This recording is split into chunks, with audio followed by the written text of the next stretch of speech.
देखिए कक्षा 10 का भूगोल है, सामाजिक विज्ञान। भूगोल का बुक उठाइएगा तो भूगोल का पहला पाठ है और पाठ का नाम है संसाधन।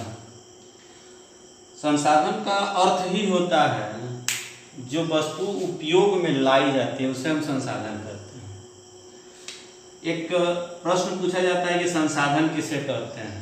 एकदम सिंपल सा परिभाषा है कि पर्यावरण में मौजूद वे सभी वस्तुएं जो हमारी आवश्यकताओं के काम आती है या हमारी आवश्यकताओं को पूरी करती है, संसाधन कहलाती है।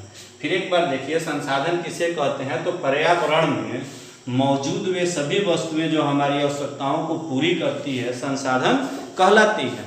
यहाँ संसाधन के कई प्रकार हमको देखने के लिए मिलेगा। एक होता है प्राकृतिक संसाधन, दूसरा होता है मानव निर्मित संसाधन। तो प्राकृतिक संसाधन किसे कहते हैं तो प्राकृतिक संसाधन वह होता है जो हमें प्राकृतिक से प्राप्त होता है, जैसे भूमि हो गया, पहाड़ हो गया, हवा हो गया, यह सारी प्राकृतिक संसाधन के अंतर्गत आते हैं। दूसरा मानव निर्मित संसाधन। मानव निर्मित संसाधन का मतलब कि जिसका निर्माण मनुष्यों के द्वारा किया जाता है, इंसान के द्वारा किया जाता है, उसे हम मानव निर्मित संसाधन कहते हैं। लेकिन यहाँ हम उसके बारे में आगे बताएंगे आपको, लेकिन यहाँ हम पहले नंबर शुरू करते हैं संसाधन किसे कहते हैं। तो जो वस्तुएं हमारी आवश्यकताओं को पूरी करती है उसे हम संसाधन कहते हैं। संसाधन के प्रकार देखें तो संसाधन के मुख्यतः दो प्रकार होते हैं। पहला नवीनीकरण संसाधन और दूसरा होता है अनवीनीकरण संसाधन।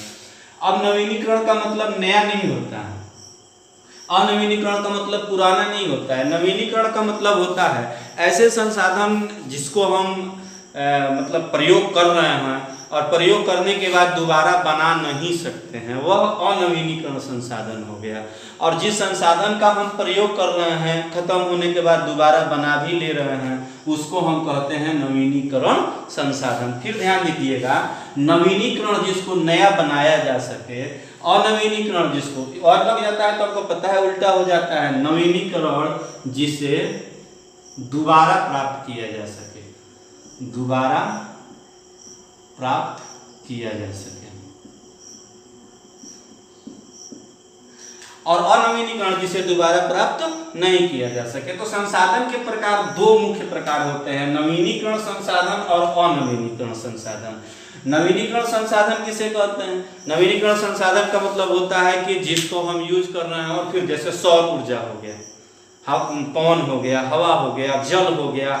अब हम सौर ऊर्जा की बात करें, सौर ऊर्जा की बात करें तो सौर ऊर्जा एक ऐसा ऊर्जा है जिसको नवीनीकरण संसाधन मतलब कहा जाता है। इसलिए नवीनीकरण संसाधन कहा जाता है कि सूरज की ऊर्जा, हम लोग प्लेट लेते हैं एक, और उस प्लेट से मतलब सूरज से आने वाली किरणों को, पराबैंगनी किरणों को उस से टकराते हैं। उसके बाद जो है कि हम बैटरी में उस ऊर्जा को रिस्टोर करते हैं, प्रयोग करते हैं।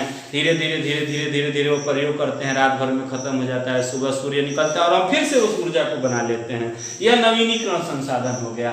जमीन के अंदर से मिट्टी का तेल निकला, डीजल निकला, कच्चा तेल निकलता है जिसको रिफाइनिंग किया जाता है, फिल्टरिंग किया जाता है। फिल्टरिंग करके डीजल, पेट्रोल, माटी का तेल, गैस इत्यादि बनाया जाता है। एक चीज बताइए, जो भूगर्भ से जिस चीज को हम एक बार निकाल के प्रयोग में ला लें, क्या उसे दोबारा बनाया जा सकता है? नहीं बनाया जा सकता है। आपको पता है कि धीरे धीरे जो कच्चा तेल है या जो प्राकृतिक भंडारण है वो धीरे धीरे समाप्त हो रहा है। और यही कारण है कि आज जो है विज्ञान या हर देश नवीनीकरण संसाधन की ओर ज़्यादा झुकाव है, नवीनीकरण संसाधन की ओर ध्यान दे रहा है। क्योंकि नवीनीकरण संसाधन हम प्रयोग में लाएंगे, प्रयोग करेंगे, समाप्त हो जाएगा तो दोबारा बना लेंगे।